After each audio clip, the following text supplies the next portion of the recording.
Good afternoon. Nandito naman tayo ngayon sa Cebu na ito yung pangalawang pinuntahan natin na feeding program, walang gutom program. Pangalawa ito. At sa itong ganitong klaseng center ay nakakapagpakain tayo ng mga 200. At pwedeng balik-balikan hanggat maubos yung pagkain, pwede silang pabalik-balik dito dahil walang problema. Ang ginagawang sistema, pagpasok dito, i-register sila, nagkakaroon sila ng ID at para malaman din namin kung sino yung mga hindi talaga madalas kumain para mabigyan natin ng tulong. So patuloy lang ito, walang gutom program. At marami namang nagpapasalamat kami sa ating mga partner na sa yung Hotel Association, tapos yung mga Restaurant Association na nagbibigay din, nagdo-donate sila ng pagkain para sa ating walang gutom program. Ito yung pangalawa, after this will be Zamboanga. Sa Zamboanga naman natin na ibubuo ito. So patuloy lang ito, lalong-lalo na ngayon na tumataas ang presyo ng pagkain dahil sa pagtaas ng presyo ng langis. So abangan, tapos sa patuloy lang kami na tuloy-tuloy na magsusuporta at sana ay mabawasan na yung nagugutom at sana dumating ang araw na wala nang gutom na Pilipino. Yun naman talaga ang aking pangarap para sa atin. At least nasimulaan na natin at itong walang gutom program, lahat ng mga nakikita ninyo, pati pamilya nila, ay maaaring ang pumunta rito at kumain. At tuloy-tuloy namin paparamihin itong ganitong walang gutom center.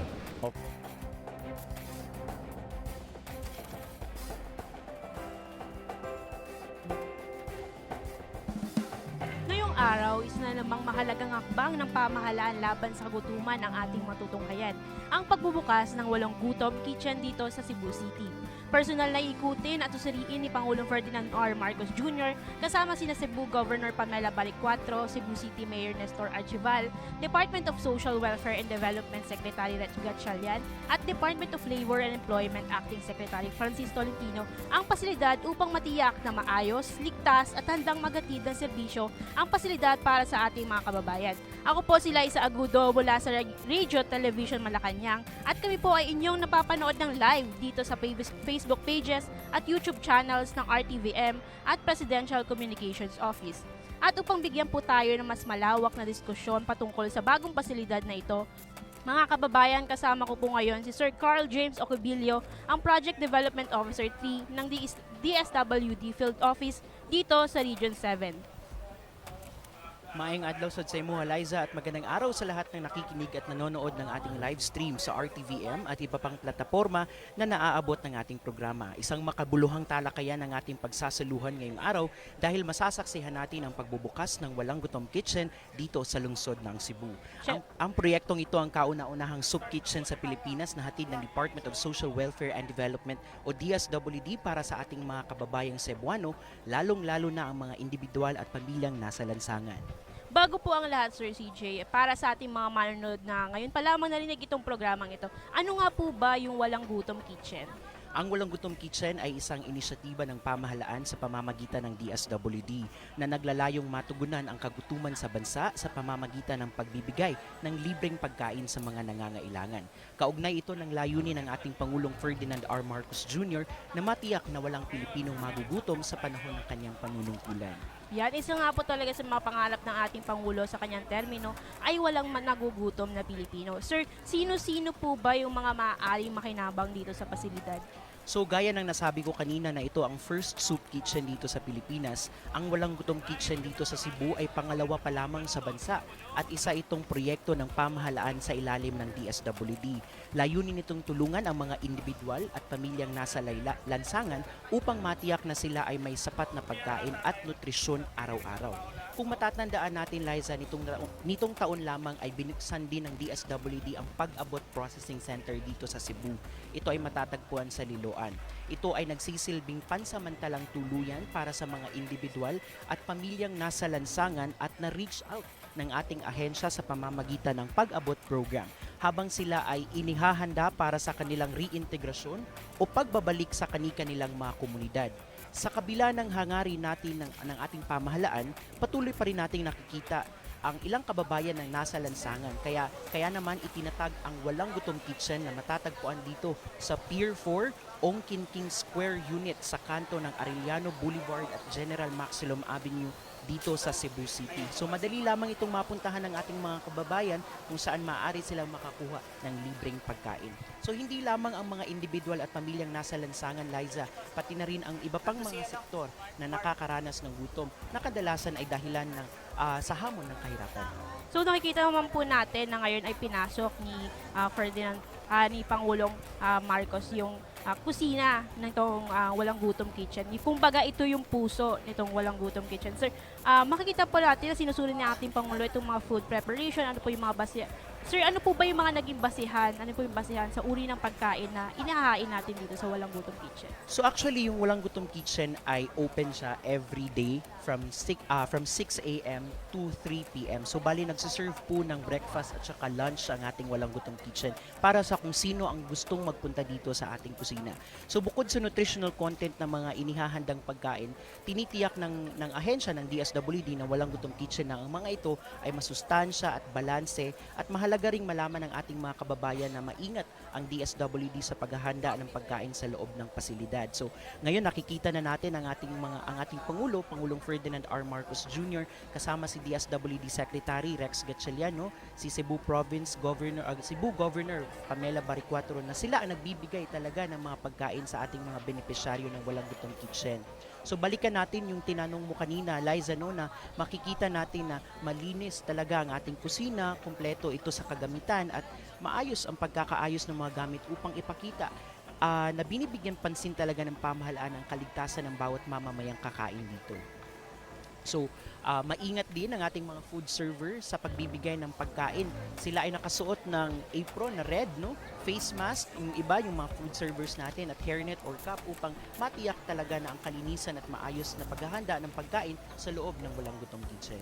Siyempre sa ating mga manonood, mapapatanong din sila, ano po ba yung ngayong araw? Ano yung mga inihain ngayong araw para sa ating mga beneficiaryo? So yung sa pagkakaalam ko ngayon, yung mga inihahanda ng ating Walang Gutom Kitchen ay nandyan yung bali kapag pupunta sila sa Walang Gutom Kitchen, bibigyan kasi sila ng chip.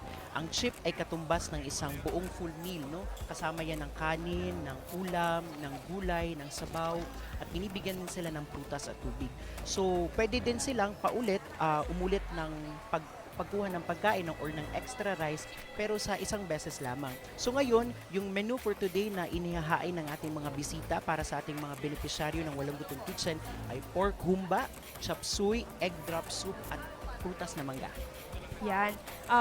Pagdating naman po sir sa mga resources nitong Walang Gutom Kitchen, saan po ba nanggagaling itong mga pagkain na sinaserve sa ating mga beneficiaries? Okay. So ngayon, yung mga resources na pinagkukunan ng ating Walang Gutom Kitchen ay talagang direktang binibili sa ating mga pamilihan, no, sa mga malalaking merkado dito sa Cebu City.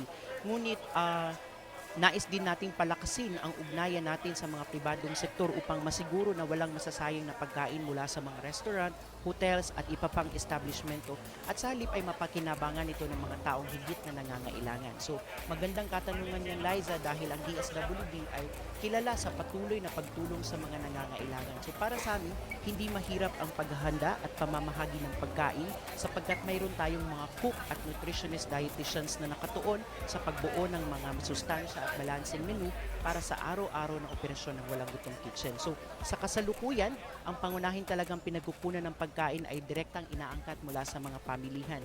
Gayunpaman, gaya ng nasabi ko kanina, na layunin talaga ng Walang Gutom Kitchen at ng DSWD na makipagtulungan sa mga private sector kung saan maaari silang mag-donate ng mga excess o surplus na food supplies o items basta ito ay alinsunod sa donation guidelines ng programa. So kailangan talaga nating pinapalakas ang ating ugnayan no, sa mga pribadong sektor upang masiguro na walang masasayang na mga pagkain.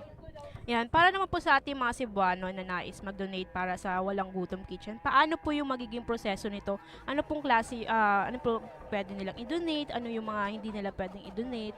So, tamang-tama no, dahil patuloy ang ating hangarin na magdagdagan pa ang ating mga partners at donors ng Walang Gutom Kitchen upang mas marami pa tayong matulungan at mabigyan ng masustansyang pagkain. So, inaanyayahan po ang publiko na mag-donate sa Walang Gutom Kitchen, although talagang paulit-ulit namin sinasabi na kayang-kaya naman po ng ating pamahalaan sa pamamagitan ng DSWD na makapag-provide ng libreng pagkain dito sa Walang Gutom Kitchen. In fact, kinukuha pa natin sa mga pamilihan, no?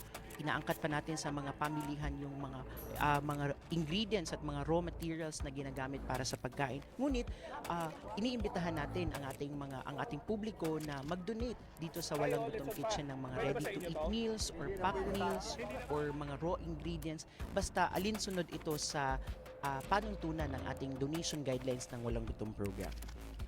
Ang pagdating naman po sa, sabi nyo nga po, ayan, hindi lang yung mga kababayan natin na nangangailangan ng pagkain, ng mga yung walang gutom ay sinasama niya din yung, di ba, bumibili pa po kayo sa mga local farmers natin. So, nakakatulong din siya sa mga livelihoods ng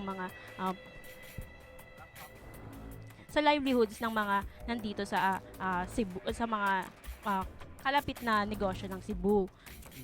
Tama ka dyan, Liza, no? Dahil yun nga, yung sabi ko kanina na ini-engage talaga yung private sector. So now, balik tayo sa ating live stream, no, ng ating Walang Gutom Kitchen ng pagbisita ng ating Pangulong Ferdinand R. Marcos Jr. At ngayon, para nakakasama na niya na nakikihalubilo ang mga benepisyaryo at nakikikain sila, no, kasama ang ating Pangulo. So maraming salamat po Sir CJ at sa buong Department of Social Welfare and Development para sa pagbabahagi ng napakahalagang impormasyon nito. So ngayon nasaksihan po natin ang pagbubukas ng ang Walang Gutom Kitchen dito sa Cebu, pero nasaksihan natin din ang pagbubukas ng mas maraming oportunidad, mas maraming pag-asa at mas maraming pagkakataon para sa ating mga kababayan na nangangailangan. At sa pangunguna ng ating Pangulo, patuloy nating isinusulong ang layuning magkaroon ng isang bansang walang naiiwan at walang nagugutom.